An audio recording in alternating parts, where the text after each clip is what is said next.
Alright, so the S24 Plus is part of Samsung's latest and greatest flagships for the year. And after using this phone for more than a few days, so far, I believe that this is the phone to get from Samsung's lineup.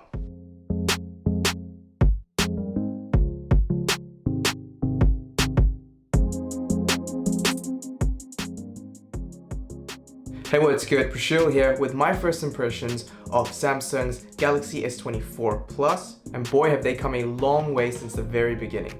So today we're going to talk about the refresh in design, specs, and camera, and what my experience has been so far using this device. So let's get straight into it.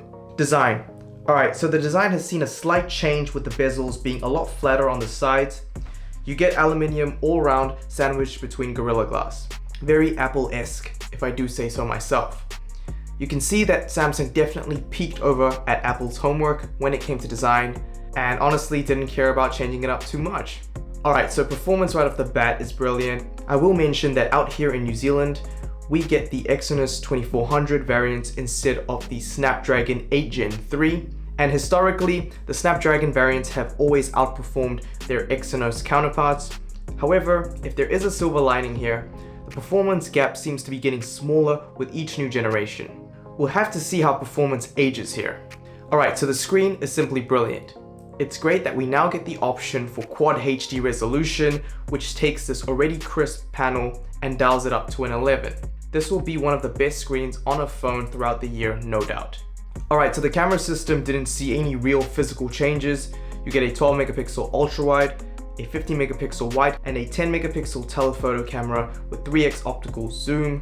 The primary sensor does have optical image stabilization, and up front you get a 12 megapixel front camera at f2.2. All of this will sound familiar because, well, it is the same setup as on the S23 Plus, except this time it's served with some AI magic sprinkled on top. This leads to better color correction and enhances low light photography on the go.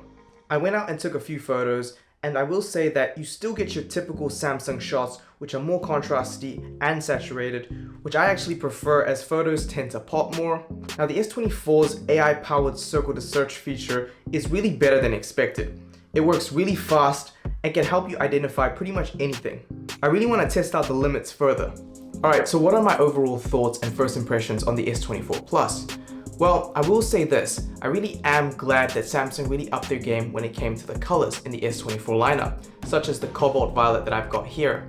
Now, these are a lot better colors than the ones offered from last year's range, which were honestly just not that impressive.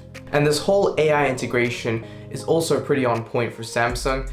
It is nice to see Samsung trying new things, not just through physical hardware and design, but also software-wise. So yeah, you gotta give them kudos here. I'm currently working on my in-depth review where I'll be diving even deeper into the S24 Plus. So yeah, definitely like this video, comment, and subscribe to stay tuned for that. But yeah, for now, it looks like we're out of time, so I'll catch you in the next one.